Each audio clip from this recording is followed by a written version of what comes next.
Everyone. Hi.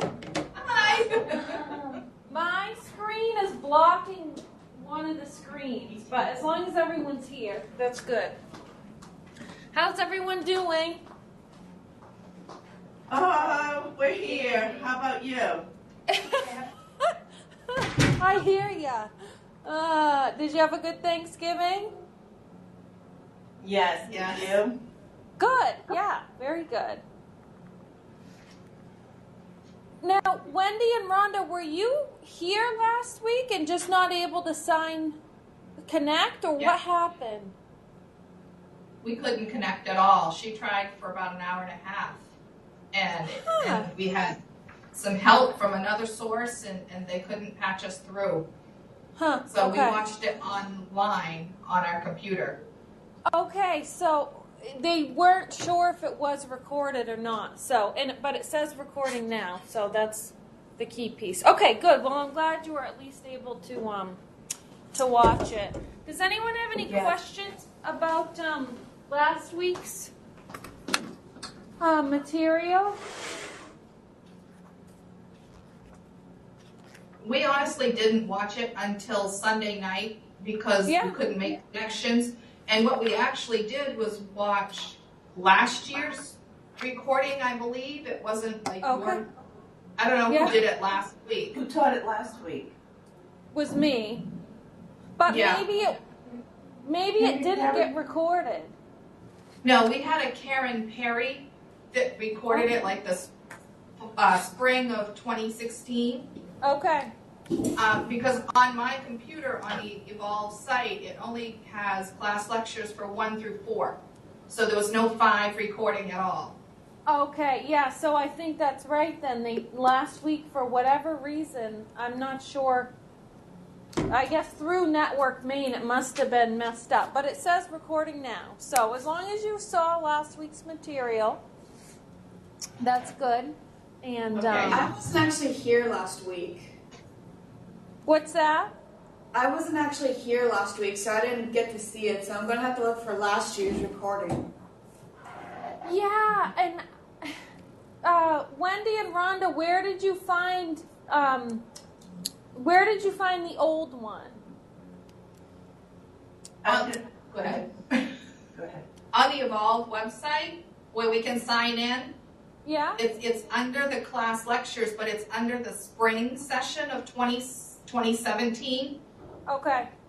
So it's not on the fall site that we're actually doing. It's in the previously. You can see the spring lectures. Okay. Yeah, right. So I would just look for that then, just as they said, spring. Okay. Yeah. Week 5, right? Yes, week 5. Yes. We're week 6 now. So, okay, awesome. All right, well, we'll go ahead and get started with the week 6 drug words. Number 1 is Cymbalta. Cymbalta.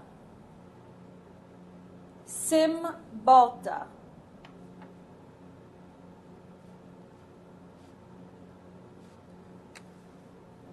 Number 2 is butalbital.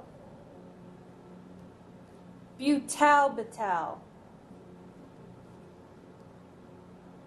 Butalbital.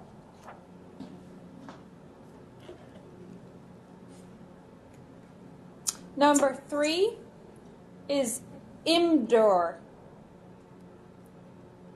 Imdur. Imdur. Number 4, Hemprep. Hemprep. Hemprep.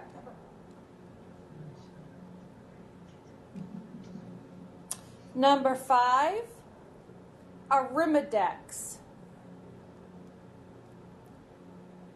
Arimidex. Arimidex. Number 6, Proventil. Proventil. Proventil.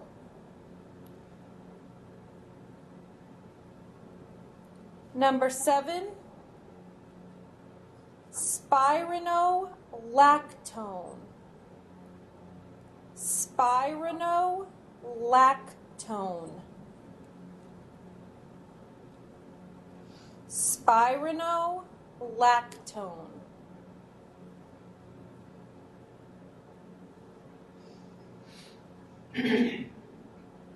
Number 8, Solumedrol. Solumedrol. Solumedrol. Number 9, OxyContin. OxyContin. OxyContin. Number 10, Norvasc. Norvasc. Norvasc.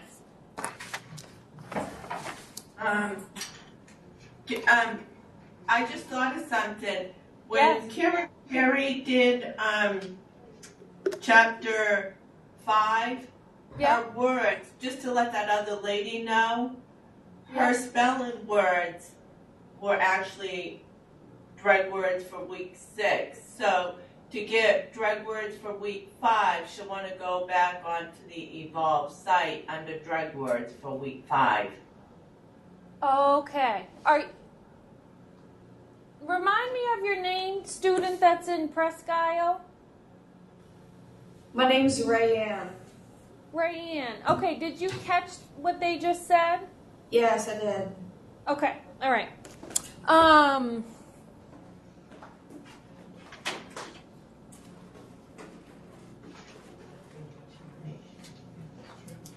Okay.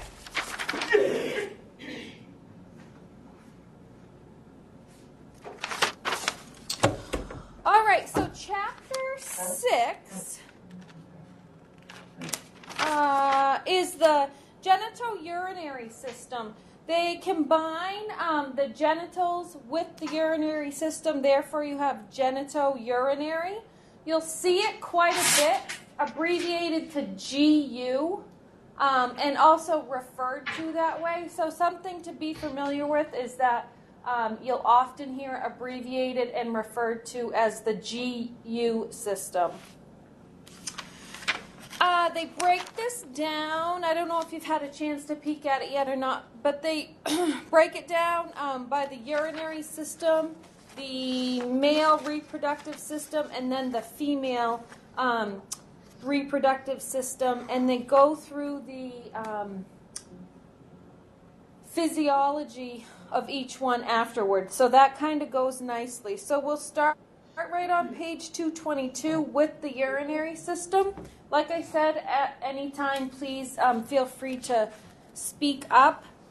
They go into quite a bit of detail here. We're going to actually skip quite a bit of the kidney because it's just so it's detailed that you don't need to know. So they start right at the top there talking about the actual function of the urinary system. I think in one of your previous chapters, they talked about homeostasis of the body. It's basically just your normal, healthy state of your body.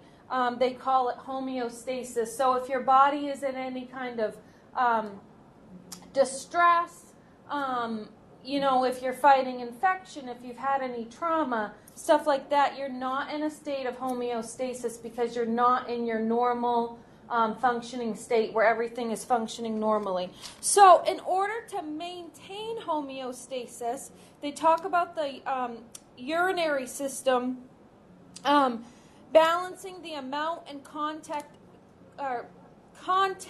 of our extracellular fluids.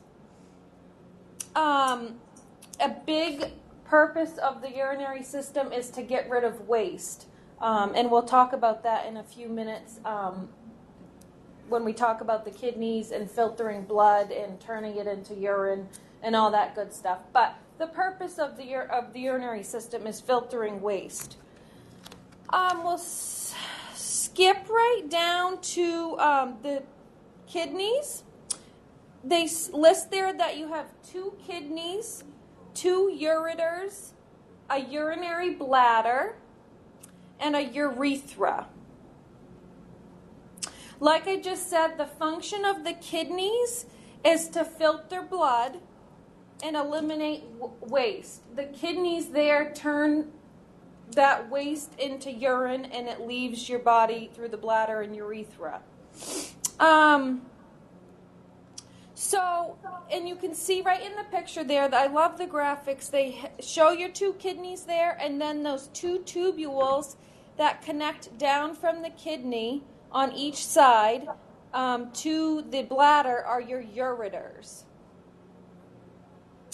The ureters then connect to the bladder, and then the urethra connects from the bladder to the outside of your body. This is the same on male and female. So like I said, the kidney filters your the waste out of your blood, turning it into urine. The urine then moves down through your ureters into your bladder where it's stored in your body. You tell your body to eliminate it. It then leaves your body through the urethra. Another term there to highlight would be the urinary meatus. That's the opening of the urethra. So then we skip down to the kidneys. If you remember last week, we talked about the peritoneal cavity of the abdomen and the retroperitoneal. Your kidneys are located in the retroperitoneal, meaning they're located on the back side of your body. They're sort of tucked up under your ribs. One way to remember that and sort of think of is that if you've ever had or known anyone that's had kidney stones, which we'll also talk about, they complain of severe pain in their upper backs, and that's because that's right where your kidneys are. So they're located up under your rib cage on your back side. Just a little bit of the anatomy of it. I don't think you need to, like I said, I don't think we need to go into huge detail on it. But the kidneys are both covered in a tough outer covering that's called the renal capsule.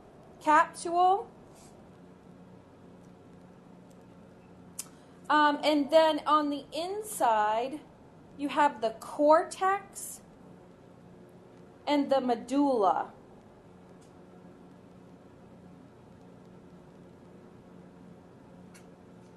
Another thing to highlight there is the renal pelvis. And those are just simply, if you look at that picture, they're just an extension of your ureter. So the ureter hooks into the kidney there, and then the pelvis is just the inside of the kidney there. That's an extension of the ureter. The other thing I would highlight there is the uretopelvic junction. They've abbreviated it to UPJ. And that's just where the ureter joins the renal pelvis. So the UPJ. And then on the next page, 224, the hilum. And that's the location on the kidney where the ureter and the renal vein leave and the renal arteries enter, the hilum.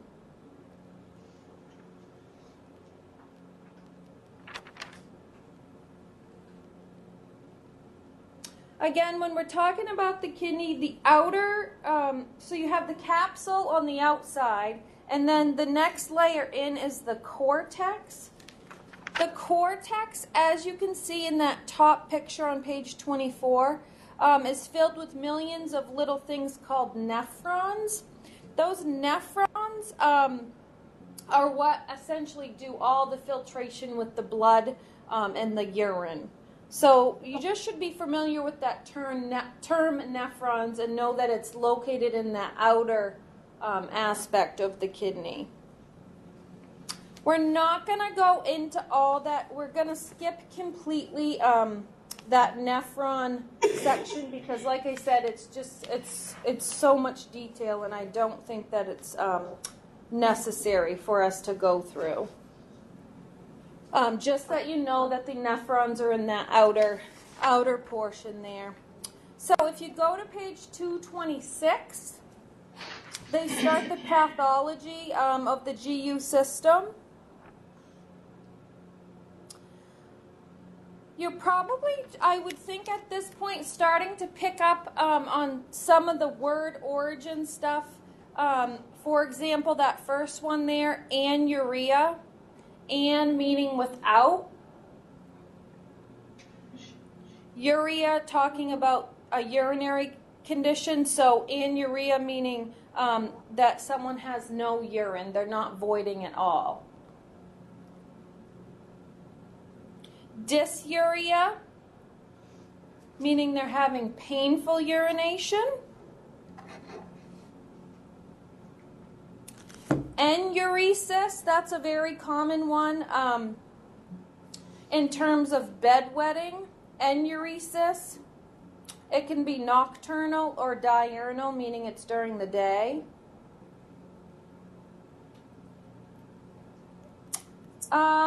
Then I would skip down to hematuria. That means that someone has blood in the urine. Again, if you break that down, the beginning of it is hemat, meaning blood, or hemato, meaning blood. And then you can stick the urea on the end there, and you have bloody urine. Incontinence, meaning someone is unable to hold their urine. They're incontinent of urine. Nocturia, excessive urination at the nighttime. Don't confuse that with enuresis, meaning bedwetting. Nocturia means someone's actually getting up to void, but it's just excessive. Oliguria. They describe this a condition of scanty urination, but so someone's still urinating, but not very much and not very often. Oliguria. Polyuria, excessive urination. You'll see that in the description, like of someone with diabetes or that hasn't been diagnosed yet with diabetes. You'll see someone with polyuria. Urinary retention, the inability to release urine. A lot of these are sort of self-explanatory, and like I said, once you start seeing these word origins over and over again throughout the different systems, I think it's easier to, pick up on them and connect them. Then we skip down there to acute nephritic syndrome. And they describe that as hypertension, hematuria, or proteinuria, protein in the urine, resulting from damage to the glomeruli. So acute nephritic syndrome, and then below that is nephrotic syndrome. And that's an abnormal group of signs and symptoms in the kidney. They list them out there. But just be familiar with that term, nephrotic syndrome. I would then skip down to pyelonephritis. That's a pretty common one. That's a bacterial or viral infection of the kidneys and renal pelvis. Pyelonephritis. Page 228. Pyonephrosis. That's pyogenic, meaning pus-producing infection of the kidney, pyonephrosis. Sounds very similar to pyelonephritis. Don't confuse the two. You then skip down to renal failure. That can be acute or chronic. And it's just the inability of the kidneys to function. So they're not excreting waste or concentrating urine. They're not doing anything. They're literally, just as it sounds, they're in failure. Acute renal failure, right below that, they've abbreviated to ARF. So acute meaning it's short term, it's not long term, it's not permanent. But it's the short-term inability of the kidneys to excrete waste. And then right below that, chronic kidney disease. Also, as they list there, known as chronic renal failure. Like I said, this would just be the long-term, permanent form of renal failure that we just talked about. You then skip over to 229, urolithiasis. And that, if you remember going back to last week's lecture, we talked about like cholelithiasis, referring to gallbladder stones. So in this stone, this case, they're talking about stones in the urinary tract, caliculi. You'll often hear of this referred to as renal caliculi, talking about kidney stones, renal caliculi.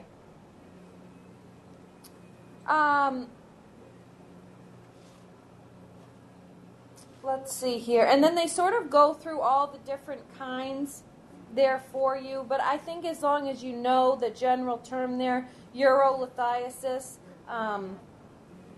you should be all set. And like I said, renal caliculi is one that you're going to hear very commonly. If you skip over then to page 230,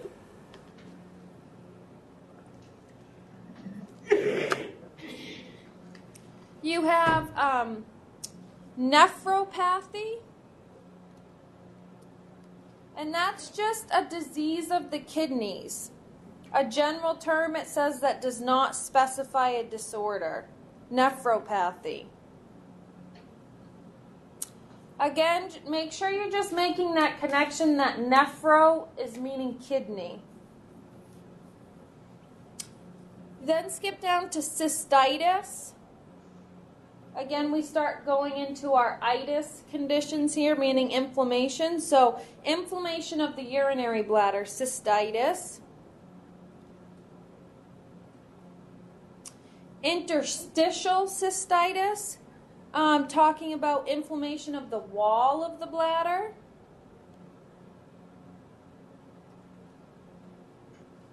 And then down at the bottom there, urethral stricture is a narrowing of the urethra. Urethral stricture. At the top of the next page there, urethritis, just as it sounds, inflammation of the urethra. Urethritis. And then urinary tract infection, you probably are all familiar with, abbreviated to UTI. You'll hear it both ways, but an infection anywhere in the urinary system. UTI. Then they go into benign neoplasm, so benign forms of cancer. The top one there, renal adenoma. It's a non-cancerous tumor of the kidney. Renal adenoma. And then the next one, renal oncocytoma. Again, is a benign solid renal tumor.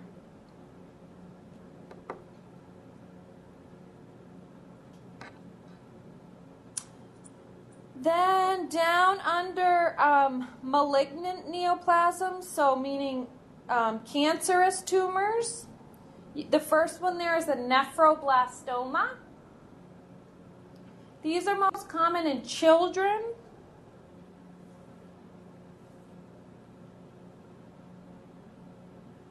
So nephroblastoma. And then the one right below that is a renal cell carcinoma. And that's just a very common renal cancer, is renal cell carcinoma. Let's see. Skip over to page 233. And they talk about procedures. The first one there, a cystectomy. Again, going back to ectomy, so we're cutting something out. In this case, you're cutting out all or part of the bladder. So a cystectomy. The next one there, if you break down cystolithotomy, you're cutting a stone out of the bladder, cystolithotomy.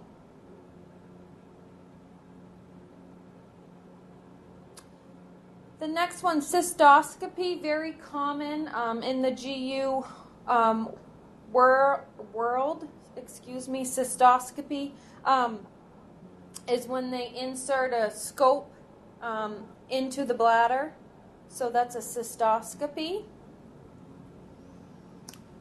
And then also right below that, lithotripsy.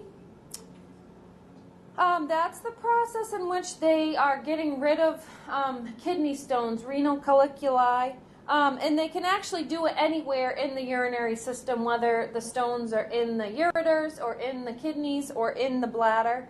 But they go through the different types there for you. They can either do it manually. That's not very common to do it manually, but by high energy shock waves or by pulsed dye laser. So lithotripsy, that's a common one you'll hear. You then skip over to page 234.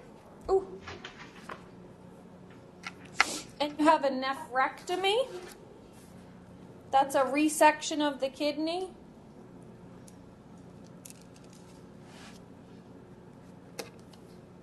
The next one there is nephrolithotomy.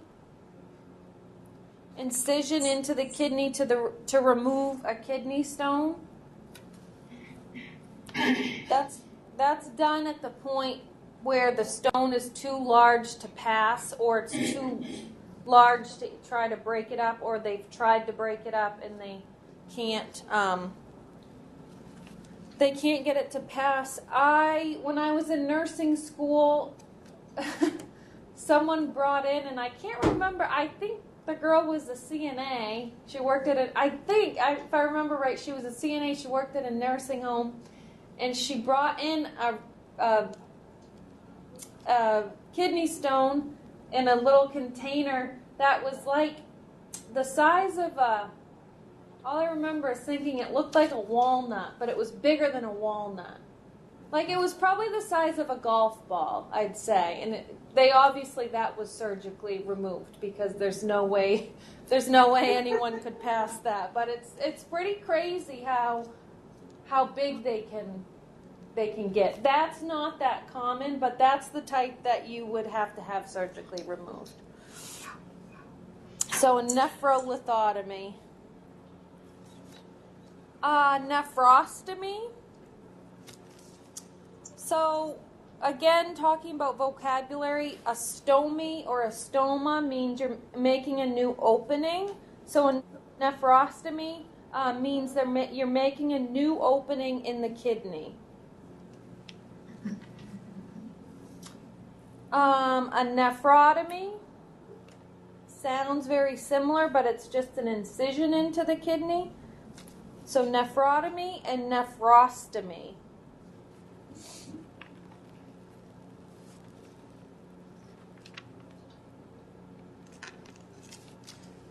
You then go over to the top of page 235. You have hemodialysis. You often hear about people in renal failure that are on dialysis. Hemodialysis. So basically what they're doing is they take people's blood out of their body for filtration since their kidneys are no longer functioning. A machine does the filtering and then the blood is shunted back into them. So hemodialysis. Renal transplant under that, obviously referring to a kidney transplant. So just surgically, removing a bad kidney if it's still in there and putting a new one from a donor in. Then skip down. This one's very common, would be a urinalysis. Also abbreviated to UA.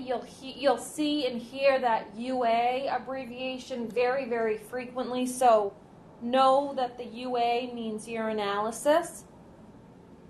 And that's the collection of urine, whether it's from a catheter or a person voiding in a cup for you, but for the purpose of examination, a urinalysis. Then below that, they go into a couple important labs relating to the renal system. One is a blood urea nitrogen. You'll most frequently hear it referred to as a BUN or a BUN, but most frequently a BUN. So blood urea nitrogen, and it just measures the amount of nitrogenous waste in the circulatory system, and it just shows, when you're looking at labs, how well the kidneys are or aren't functioning. If that BUN level is elevated, it's an indicator that the kidneys are not functioning well. So BUN. The next one there on 236 is a creatinine clearance test. Again, that's a test to check on the function of the kidneys. So creatinine clearance test. And then again, another lab for you is the glomerular filtration rate, GFR. Again, you'll hear it as GFR very frequently. So just be familiar with those lab terms. Like I said, you'll hear those quite a bit. The pharmacology on page 237. Again, you just want to sort of know. It's good to just start familiarizing yourself with that kind of stuff. The first one they have there is urinary pH modifiers. The purpose of these is to prevent kidney stones, treat acidosis, and excrete toxins and drugs. That actually includes one of your drug words, I think from last week was the Urocit K as a urinary pH modifier. The next one there, anticholinergics. Help control urinary incontinence. A common one there is your Detrol and Ditropan.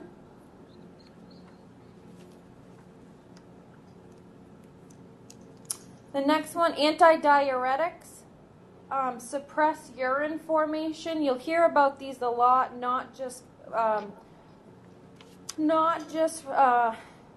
talking about the urinary system. So antidiuretics include vasopressin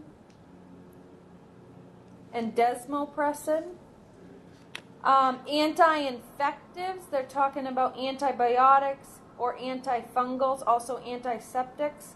A lot of those might sound familiar or may not. Macrobid, Septra, Bactrim, all talking about treating, infections in the bladder or kidney. The next one, antispasmodics. are for the treatment of incontinence. A common one there is Bentol. And then again, the last category there, diuretics, you'll see quite a bit in other systems as well. And those increase the formation of urine. And as it describes, they're often, like I said, they're often used to treat high blood pressure, congestive heart failure, edema. So the whole purpose is to get rid of excess fluid in the body. Common ones are hydrochlorothiazide, furosemide, or Lasix are all common ones. Like I said, I don't think you need to really know that pharmacology in depth, but just be familiar with the drug classes and, you know, start being familiar with the names. So we then skip over to any questions on the urinary stuff. Okay. So then we skip over to page 240. With the male reproductive system, they, like I said, I mean, as far as going back to the kidney with the nephrons, they go into pretty major detail here. I'll try to shave it down a little bit so that we're not. I just think this is more detail than you need to know, so I'll try to shave it down a little. As they state right in the first sentence there, the function of the male reproductive system is to reproduce.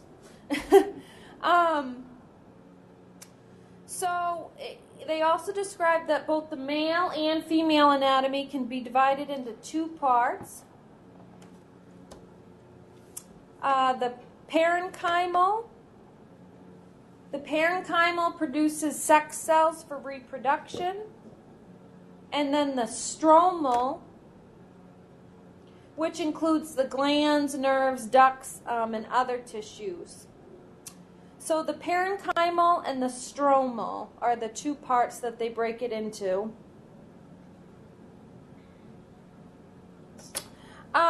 Together, these types of reproductive tissue form the, or are called the genitalia in either male or female. They then go on to say that the parenchymal organs that produce the sex cells in both sexes are called the gonads.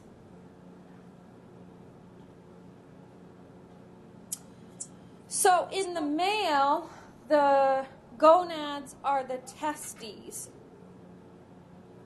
or testicles. Testes or testicles.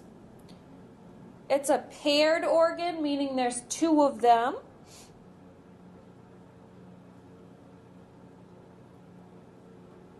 And the testicles produce the I can't speak. Spermatozoa. I start thinking about stuff and then I can't get the words out. Spermatozoa. The testes are suspended into the scrotum.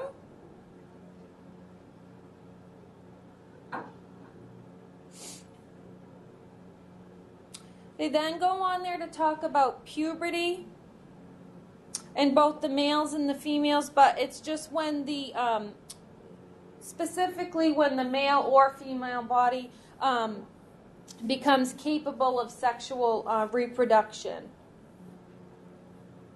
At that time for the males, the testicles begin to produce testosterone.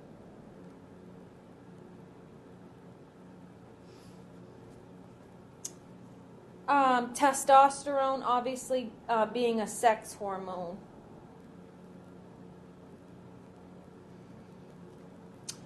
Then I would skip down to spermatogenesis is the formation of sperm. Spermatogenesis.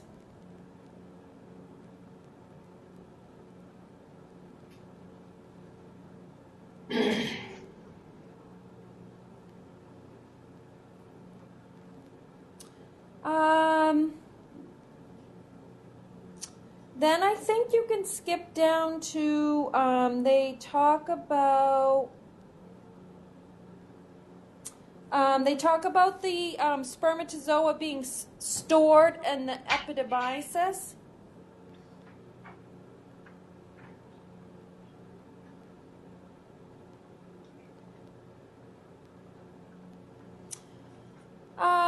Let's see.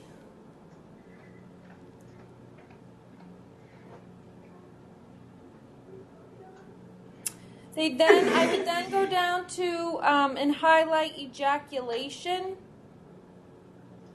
Just talking about when that fluid is about to be ejected from the urethra, ejaculation. Before that happens, that spermatozoa travels through the left and the right vas deferens. Vas deferens is a term you should be familiar with.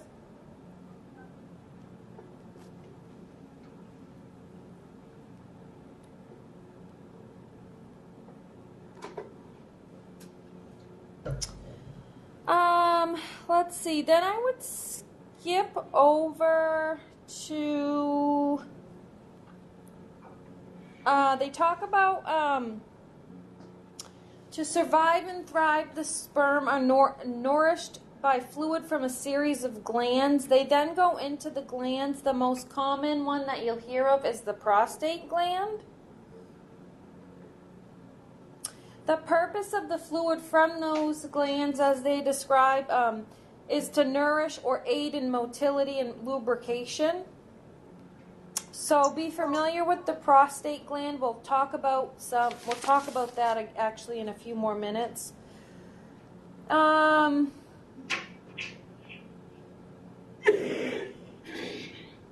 Let's see.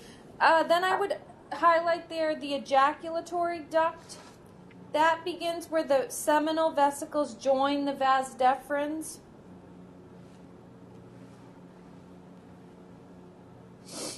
So the ejaculatory duct then joins the urethra.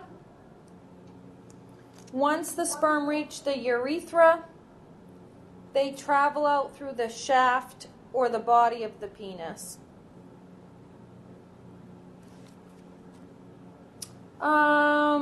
Then I would skip down to the glans penis. That's just talking about the enlarged tip of the penis, the glans penis.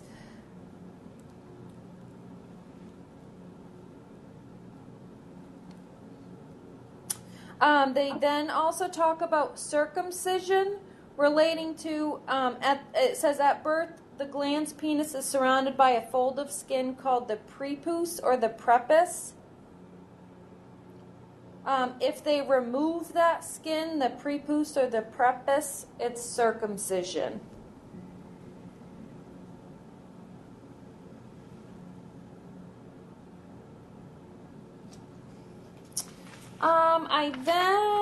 I guess that's what I would leave it to as far as the male reproductive system. Like I said, they go into quite a bit of detail, but I don't think that it's all necessary. 243. Again, they start at the top with an A word, meaning without. So, azoospermia, meaning without living sperm in the semen. They relate that like to when a man has a vasectomy. He'd have azoospermia, no living sperm. I then would jump down to benign prostatic hyperplasia. That's one you'll see quite a bit, abbreviated to BPH. You'll hear the BPH quite a bit. Abnormal enlargement of the prostate gland. Leads to difficulty with urination. It's often detected with a lab test called a PSA. They list there, or a prostate-specific antigen. That so if that's elevated, they use that to diagnose BPH or benign prostatic hyperplasia.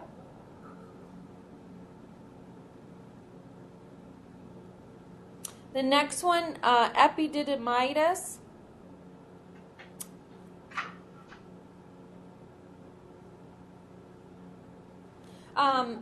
Itis there. Inflammation, like we talked about before. Inflammation of the epididymis. The next one there, erectile dysfunction, often abbreviated there to ED, also known as impotence.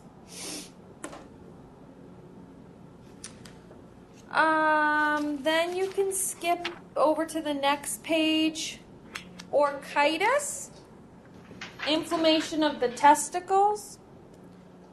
I guess another thing to be familiar with as far as this goes is orcho there, relating to the testes. Orchitis, inflammation of the testicles. Then I would skip down to priapism. Priapism, an abnormally prolonged erection.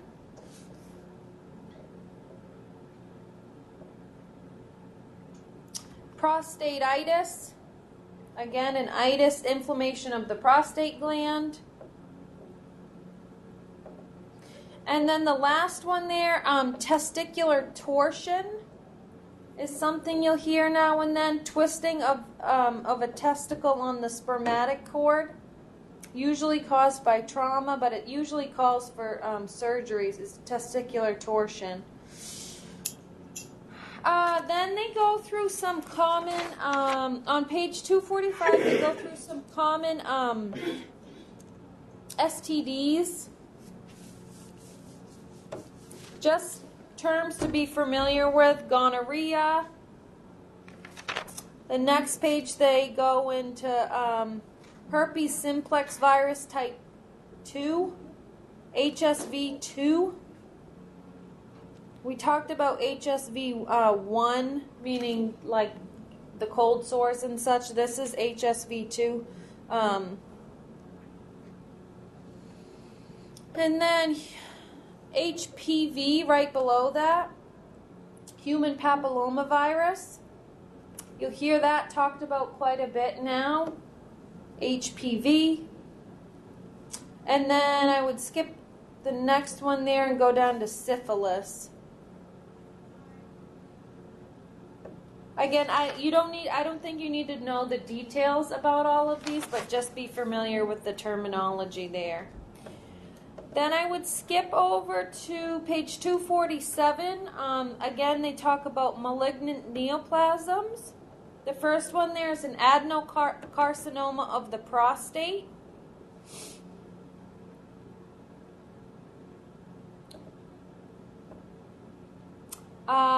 The next one is a non-seminoma.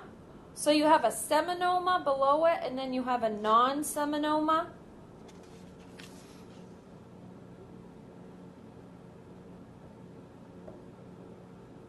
And then the last one there, teratoma, malignant teratoma.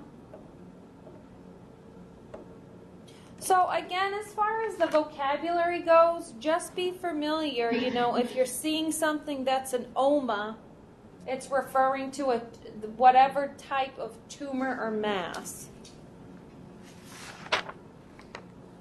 Page 248, we already talked about circumcision.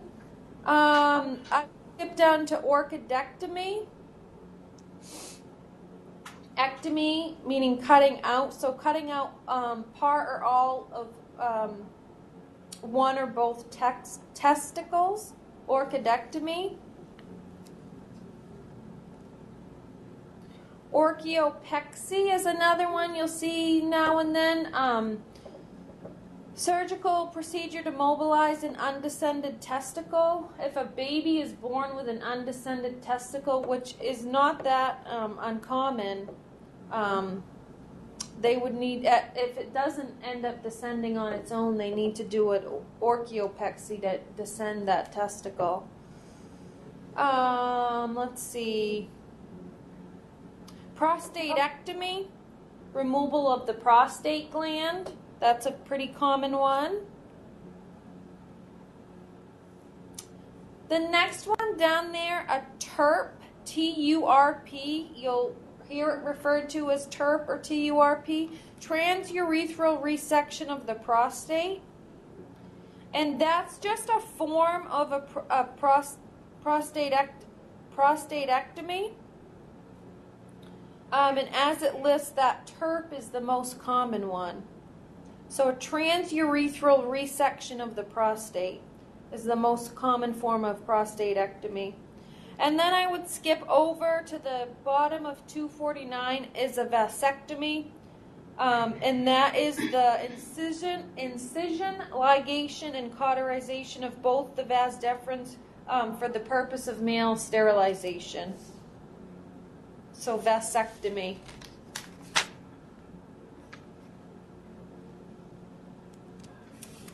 Again, the pharmacology on page 251. The first one there, alpha blockers. The purpose is to improve urinary flow.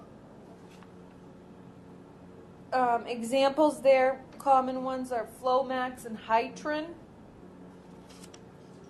The next one there, androgen antagonists. Inhibit the synthesis of androgen hormones. Common ones there are Proscar and Avodart. Again, antibiotics to treat infection.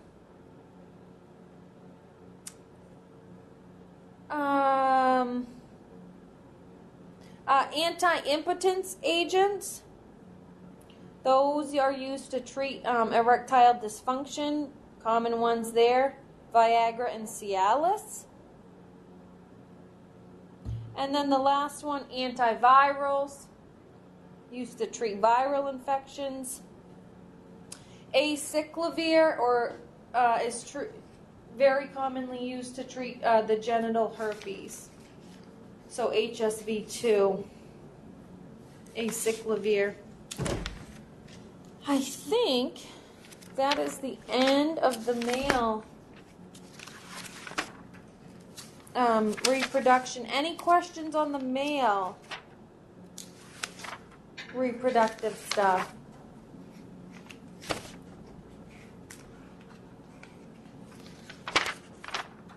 I will read through, for vocabulary purposes, that operative report on 253. So they have listed for you there the preoperative diagnosis is BPH and urinary retention. Does anyone remember what we said BPH was? Trying to find what page we were on. Page 243 has your BPH, benign prostatic hyperplasia. So diagnosis there is BPH and urinary retention. Postoperative diagnosis is the same. History of the present illness. Patient is a 64-year-old African-American male with past medical history of hiatal hernia with gastritis. Terms from last week. BPH and UTI meaning urinary tract infection, with a history of urinary retention. Patient denies dysuria, incontinence, hematuria meaning bloody urine, urgency, and urinary frequency. Urinary retention has been managed with a Foley catheter after a bout of UTI on past admission. So then the procedure operation they're doing is a TURP. Again, that is on, where did we find TURP? The bottom of page 248, transurethral resection of the prostate. The patient was brought to the operating room, was properly identified, and following adequate administration of spinal anesthetic was placed in the dorsal lithotomy position. The genitalia was prepared with betadine and draped. This doesn't necessarily matter. A number 26 French scope was used to inspect the urethra and the bladder. Bilobar hypertrophy of the prostate was easily identified. A transurethral resection of the prostate was carried out in the usual fashion. I don't think, on final inspection, the urethra was free of obstruction, and both external sphincter and ureteral orifice were intact.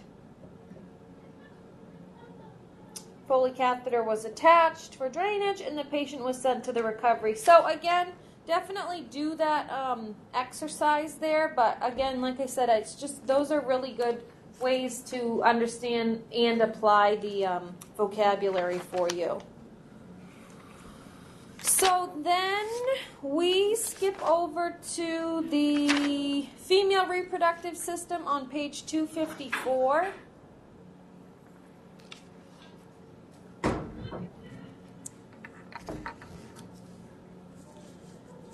And so the function of the female reproductive system, same as the males, is to reproduce, but obviously with the females, in addition to reproducing, they're carrying the fetus. The female reproductive system must produce the hormones necessary to provide a hospitable environment for the ovum, so that that ovum or egg can grow and be a healthy environment for growing a baby. So first we skip right down to the ova and ovaries.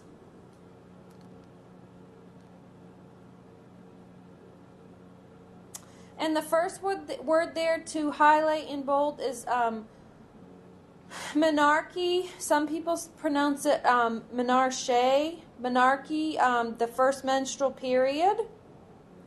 And then menopause, referring to the cessation of menstruation or the end of having your period. We talked about the male gonads being the testicles. The female gonads are the ovaries. The ovaries are what produce your mature ova or ovum.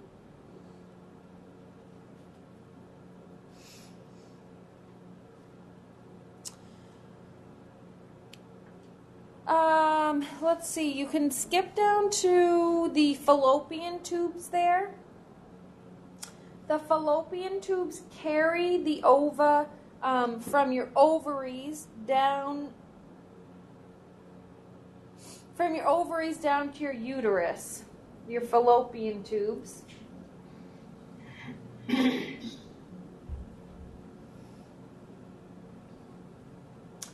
They talk a little bit there about the cycle of that happening, approximately 28 days. It's obviously very different for different people. In response to hormonal stimulation, the ovaries release one ovum.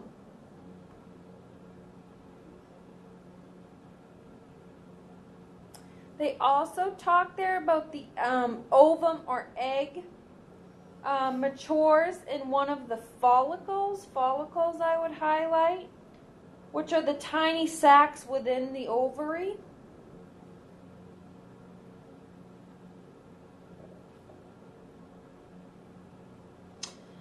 They then talk about your pituitary gland. That's an endocrine gland located in the cranial cavity. And that's your pituitary gland secretes two hormones that influence the activity of the ovaries. You have your FSH, the follicle stimulating hormone, and then LH, your luteinizing hormone. Like I said, those are both are released to cause things to happen in your ovaries.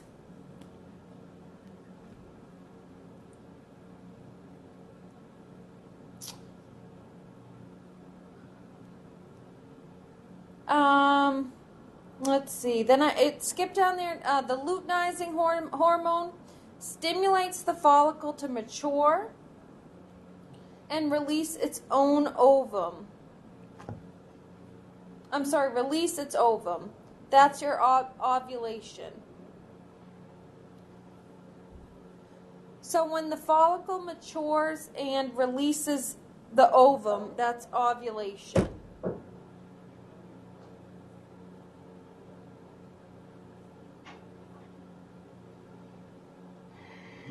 We then talk about estrogen and progesterone. Both of those hormones are responsible for the female secondary sex characteristics and the maintenance of the uterus for pregnancy. So estrogen and progesterone. Just be familiar with those two terms.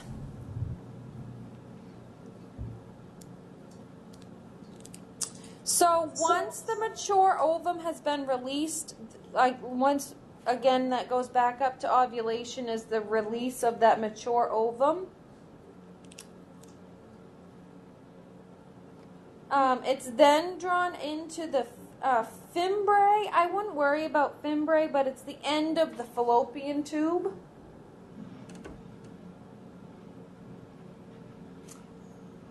So it's then the ovum is then transported through the fallopian tube down to the uterus. From there, you can skip down to the uterus section. And so it goes through, the ovum goes through the fallopian tube and it's secreted into the uterus, also known as the womb. The purpose of the womb, obviously, or the uterus, is to grow a baby. It's designed, as they describe, to nurture a developing embryo or fetus. They then talk about the three layers of the uterus. The one I think that you'll hear most commonly and most importantly to be familiar with is the endometrium. That's the lining of the uterus, the endometrium.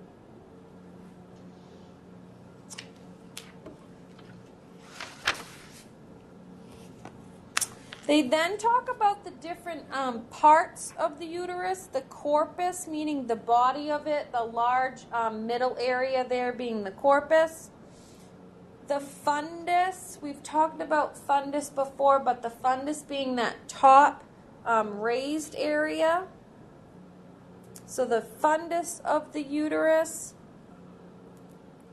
And then the cervix, which is the narrowed lower part of the uterus, is the cervix.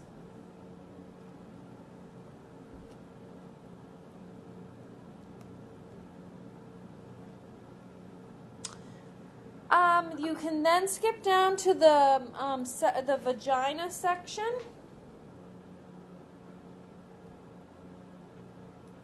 And they talk about menses, meaning if the ovum is not fertilized by a spermatozoon,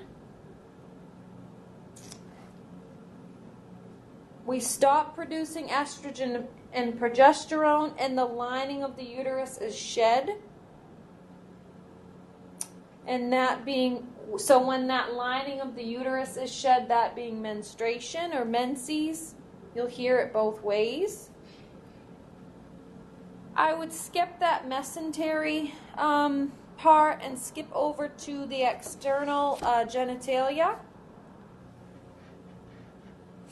So they talk about the external female genitalia, collectively called the vulva.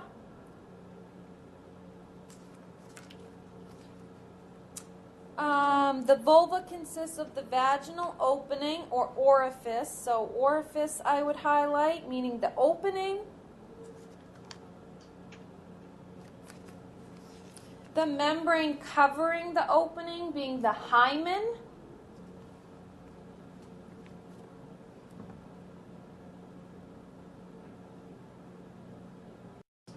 And then the two folds of skin surrounding the opening being the labia majora, and then you have, those are the larger folds, and then you have the labia minora. So the big and the smaller folds being the labia minora.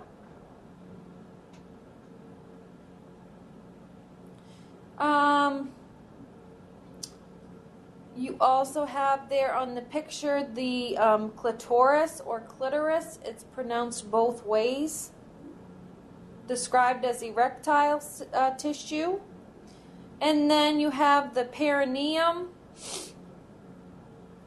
Perineum, a common area you'll hear of, the area between the opening of the vagina and the anus. They also go into the vestibular glands there. I don't think we need to go into those. Down at the bottom, though, I would highlight the mons pubis. That's talking about that area of fatty tissue covering the pubic area at the top of that picture there, the mons pubis. Page 258 talks about the anatomy of the breast.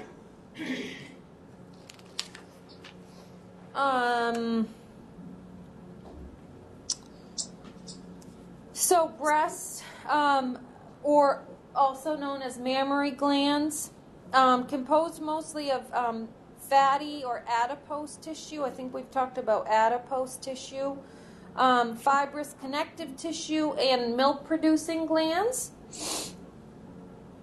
ducts, and lymphatic tissue.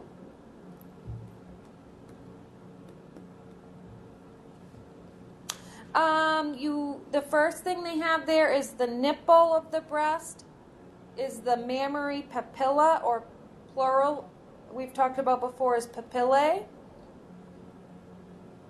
And then that dark area surrounding the nipple being the areola.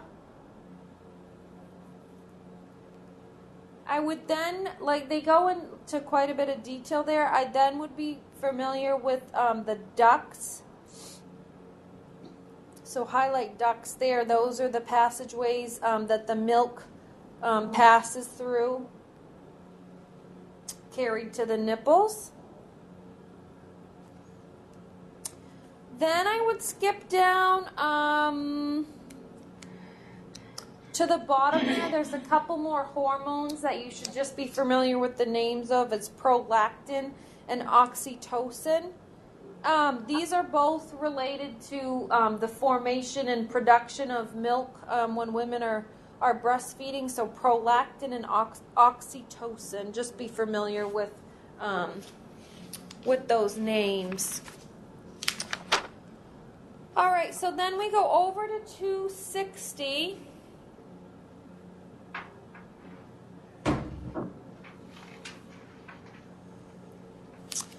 And the first thing under pathology there is disorders of the breast. The first one there, actually the only one I would do in that section would be the benign mammary dysplasia. It's just any non-cancerous abnormal formation of breast tissue. So benign mammary dysplasia. Then down under inflammatory diseases of the female pelvic organs.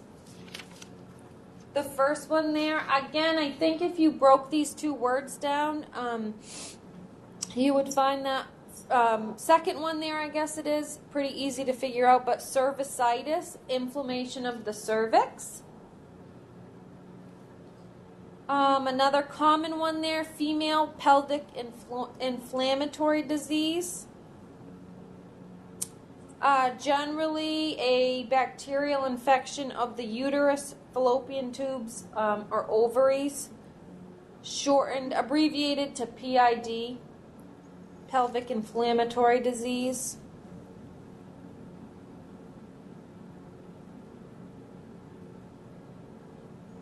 The next one there, inflammation of an ovary, oophorytis.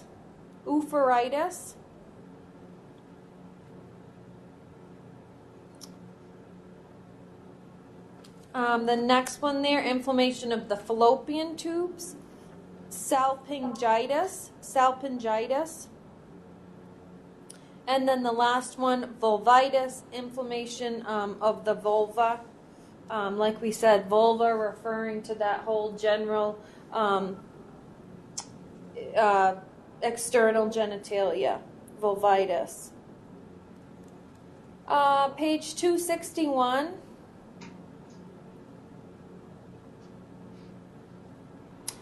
The first one there, again, starts with an A, without, meaning menorrhea refers to your menses or period. So amenorrhea referring to a lack of a menstrual flow, amenorrhea. Cystocele, talking about a herniation of the urinary bladder into the vagina. Cystocele, that's a somewhat common one that you'll hear. And then the last one there, dysmenorrhea, painful menstruation flow or cramps. So dysmenorrhea.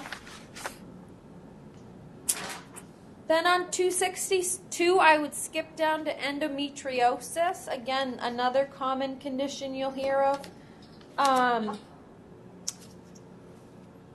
So we talked about that inner lining of the uterus being called the endometrium. So this is a condition in which the tissue that makes up the lining of the uterus, the endometrium, is found ectopically, meaning outside of the uterus. Endometriosis. Then the last one there, hysteroptosis, also known as uterine prolapse. You may hear it more commonly as uterine prolapse.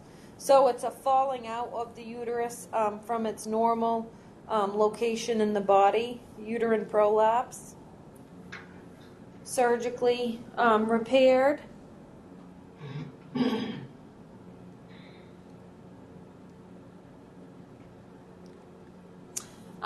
Then on 263,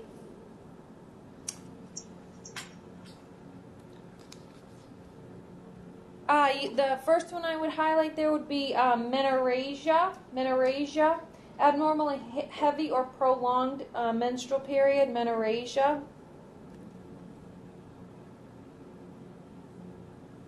The next one I would do would be oligmenorrhea. Oligmenorrhea, abnormally light or infrequent menstrual flow.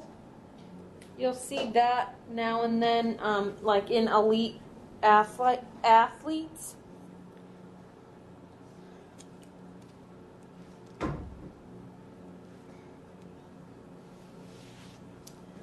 Ovarian cyst, again, another common one. Just benign fluid-filled sacs in the ovaries, ovarian cysts. They can, become quite painful, which people will, present to their doctor or the emergency room with cysts. If they rupture, they're painful, so you may see them in that manner. Or you may, if you're working in a surgical office, people will come in to have them surgically removed if they're causing troubles. The next one, polymenorrhea, abnormal frequent menstrual flow, polymenorrhea. And then the last one there, postmenopausal bleeding, meaning dysfunctional uterine bleeding after menopause. So postmenopausal bleeding.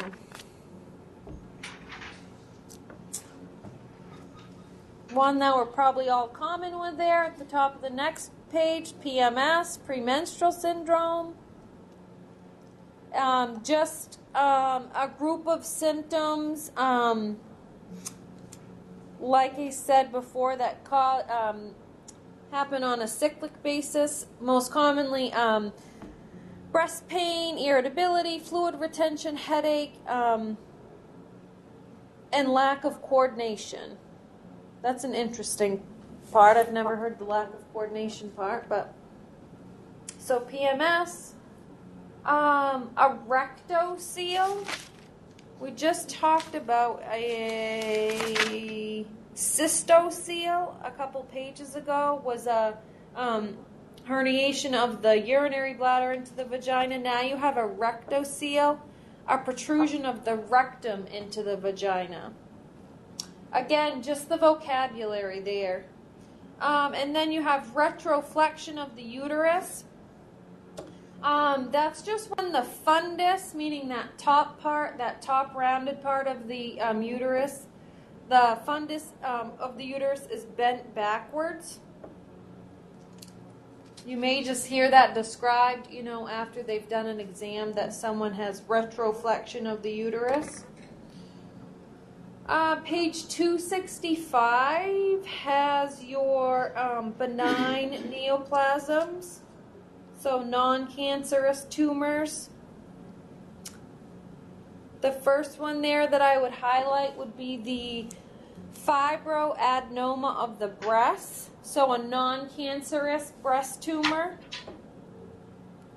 Fibroadenoma of the breast. The next one there is a leiomyoma of the uterus, also known more commonly as fibroids. So leiomyoma of the uterus, more commonly also known as fibroids. I think you'll hear fibroids more often. 266, endometrial adenocarcinoma.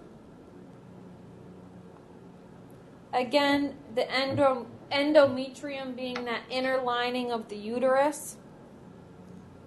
So an adenocarcinoma of the endometrium. The next one, epithelial ovarian cancer. Epithelial ovarian cancer.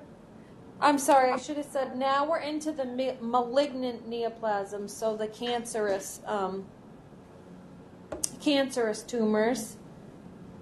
A very common one there, the infiltrating ductal carcinoma, or IDC. That's your most common type of breast cancer. Occurs from the cells that line the milk ducts, so the infiltrating ductal carcinoma. You then have your lobular carcinoma. So lobular or lobular carcinoma. Another one, just to be familiar with the term, is Paget's disease of the breast. That's a rare form of breast cancer, and they note that it can occur in men and women, and it's a malignancy of the nipple, so Paget's disease of the breast. And then the last one there, squamous cell carcinoma of the cervix.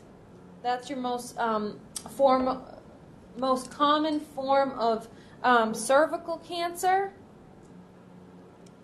and it's thought to be caused by the human papillomavirus. We talked about that at the very beginning. But like they note, it's one of the most curable cancers if detected early. Of relation to that is just one thing to think of is that new vaccination, and the name of it is lost from my head now. But the new vaccination they have out for teens, both male and females, to prevent HPV. I can't think of it. Can anyone think of it? It's most common.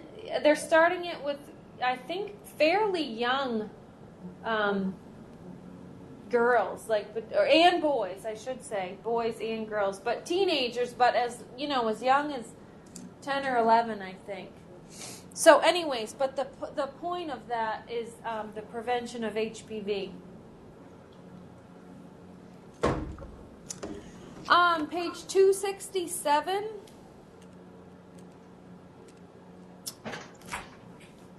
You have your terms related to procedures. The first one there is a cervicectomy. So that's a resection or removal of the uterine cervix. The next one there, clitoroidectomy. Also known, they do this as routine in some cultures as female circumcision. So removal of the clitoris or clitoris, clitoroidectomy. Another common procedure there, the colposcopy.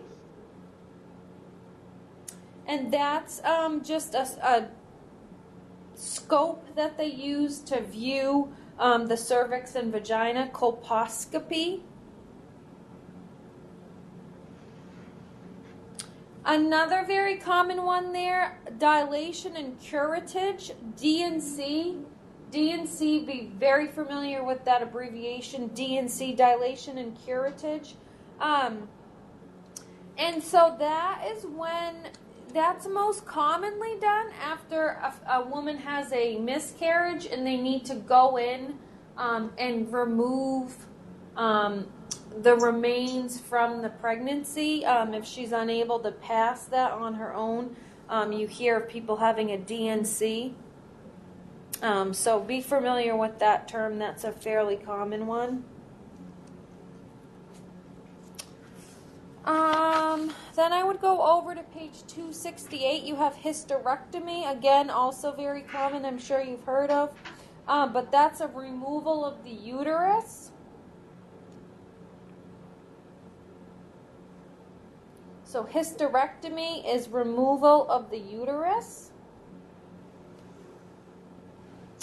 And then procedures on page 269.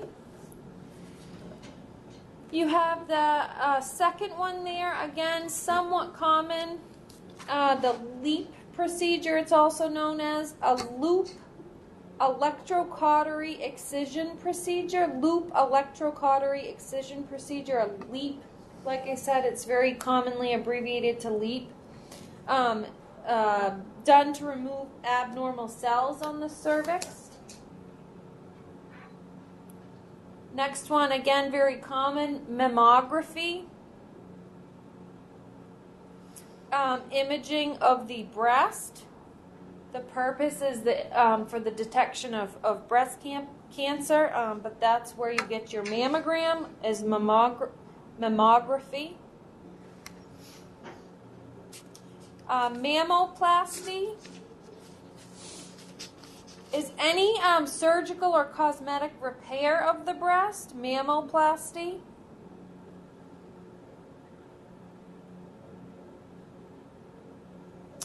Mastectomy. Again, just make sure you're familiarizing yourself in relating that masto and mammo, both meaning breast. So mastectomy meaning you're removing the breast. Ectomy meaning you're cutting out, so removal of the breast. Obviously done quite a bit to treat breast cancer, or even in the young women or middle-aged women doing it to try to prevent breast cancer if they have a strong family history. Then I would do oophorectomy. Oophorectomy meaning the removal of an ovary.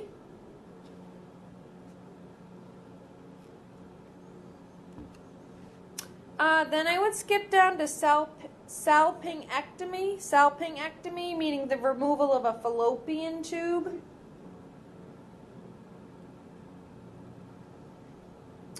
And then above that, obviously common one being a pap smear. And that's, just when they're scraping your vaginal or cervical wall to detect for any cancerous cells, being a pap smear. Let's see here. 270, I think the only one there that I would do would be the tubal ligation. That's another, similar to the male vasectomy.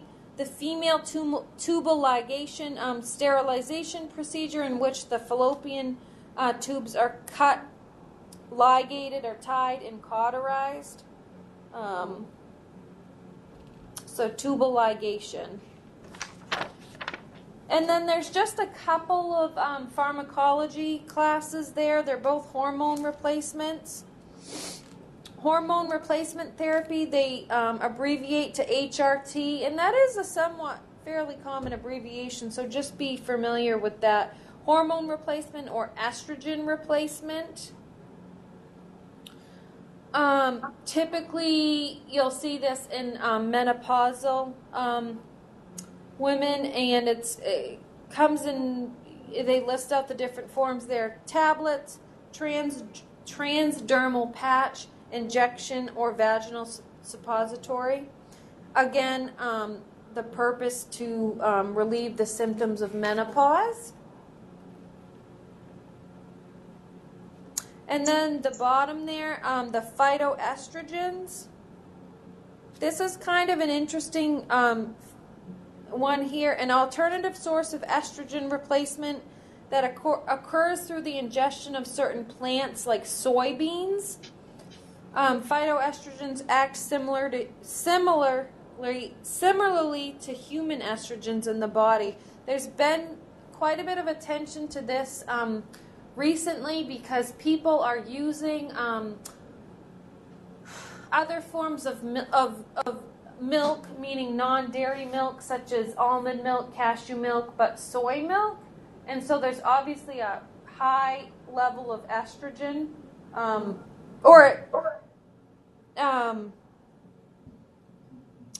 it produces estrogen-like effects. But if I guess the point of that is, if babies are just getting soy milk as their form of milk consumption, it can cause estrogen-related problems for babies. So, anyways, I don't know how I just got off on that tangent, but that's an interesting, just an interesting piece there. Let's see. I think that's it. I think the rest. Have you guys been doing both the in the book exercises and the exercises on Evolve? Or are you just doing one or the other, or what have you been doing? I've done them both randomly. Yeah. Switch back and forth. Sure. I do the book and then What's that? I do the book, and then depending on time, I go into the Evolve. Yeah, okay. Yeah, and I mean, I think just, you have both of them there, and whatever I think depending on your comfort level, if you're feeling good about doing one or the other, or if you feel like you need extra, you have that extra to do the other, to do more if you need it. So I'm very much a person that needs repetition, so for me, the more the better. But does anyone have any questions about the female reproductive or anything in general? I believe that's the end of the chapter, so we're done a little bit early, actually. Any questions? No? I'm good. Okay. On spelling, on doing the drug words, Amy says that it's supposed to only take about 15-20 minutes now. And it takes me a lot longer to do the drug words. And so how are you doing it, Wendy? Do you just try to tell me what you do to do it. Well, I take the words down in class, Yeah. and then I go home and I listen to them again on Evolve, and then I look them up online, and then I match. I got a drug book to help me because doing it online, I was not putting down the generic or the brand correctly a lot, so I got the drug book. Okay. And then if I can find the words, then I do it. If I can't, then I go back and I listen to the drug words. Sometimes I'm listening to the drug words like 3, 4, 4 or 5 times. Okay. And so you mean listening over and over to try to get the right spelling to be able to find the correct. Right. Yes. And that's a hard thing. That's a hard thing because the drugs are so, they can be very oddly spelled, you know? And I'm not sure, I mean, one thing that I can do is that if I find something that I think is very clearly, you know, might give you trouble, let me double check with Amy, but it seems like it would be worth your while for me to be able to give just a little hint so that it saves you 20 minutes of extra, you know, digging. Right. She said it's not supposed to. She said the first or second time it should probably take us maybe 45 minutes to an hour. But I am spending way more than an hour on my drug words. So I know they want us to try to problem solve and figure out how to spell these words. Right. But me, I have a little bit of a hearing problem, number 1, and number 2, I have a little bit, quite a bit of a spelling problem. Yeah. I've always had a large spelling pronunciation. So spelling and pronunciation are really hard for me. So I don't know if there's any hints you ladies have, and I don't know, maybe I'm the only one having a problem. How long is it taking the rest of you to do the drug words? I'm familiar with them, so a lot of them I know without looking up. So That's I'm not a true. good example.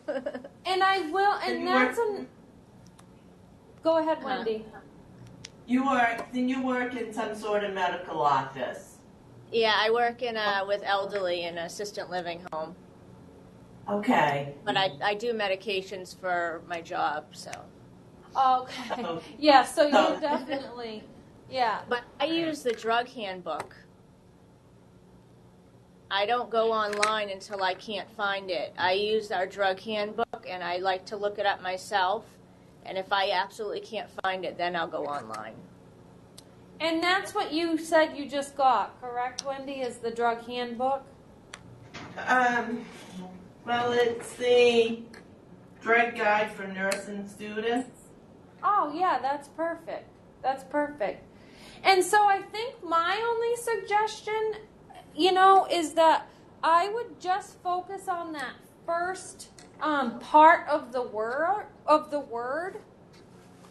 So, for example, the first word this week was Cymbalta. And so I would just focus on that first part of the word, and you might be better off, like she said, to use the drug handbook first. So I think if it were, this is how I personally would do it if it were me. I would focus on that first sound in the word is sim. And so then I would probably go through the different ways that you could possibly spell sim. You could spell it you could spell it S-I-M, sim that way.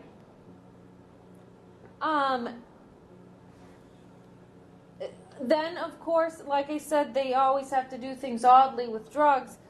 But this way, it's starting with C-Y-M, sim. Yeah. So if you looked up CYM, then you would see Cymbalta. Then you're not Okay, worrying. Go ahead. The drug book is done alphabetically by generic. So if I don't know Cymbalta is a generic or a brand name, I have to look up the index, right? Yeah, that's what I was gonna say. In the index, check and see if they give it to you generic or brand name. I would think they would give it to you in both spots, but just check now and see if Cymbalta with CYM is in there. I know the regular books, you can look up the word, go to the page, and when you get to the page, it tells you the different words for the Yeah, drug. absolutely. It should, but Yeah, I don't know about the nursing book. Yeah, Cymbalta's in here. okay. Yes. So, I mean, I think that would be my biggest suggestion is I would just focus on that first sound of the word that you're hearing. Because if you can find that piece, then you can find the word in your index and go from there. And that might, I don't know. I mean, everyone's different, Right. but that might be easier than trying, because if you don't have the correct spelling, then you can Google it all day, but you're not gonna. Right.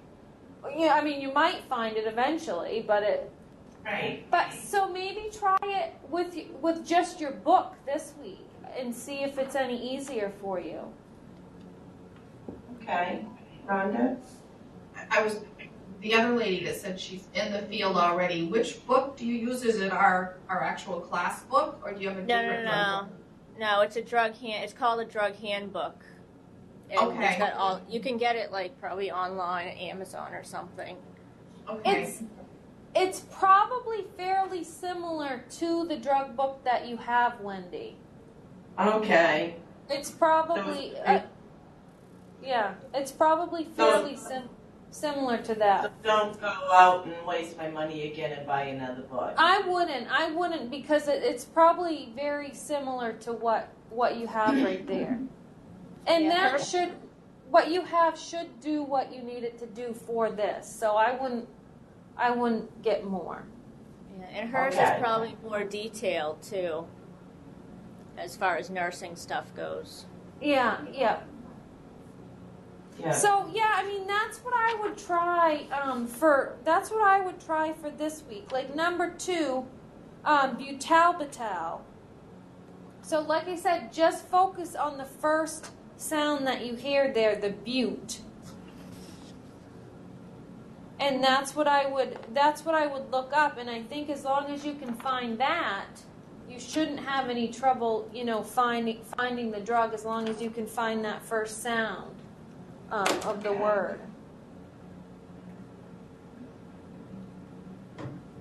But certainly, I mean, I don't know, I think 20 minutes is probably a short amount of time that it would take you to complete this. Just by looking at it, I would think it would take you more like 45 minutes or so.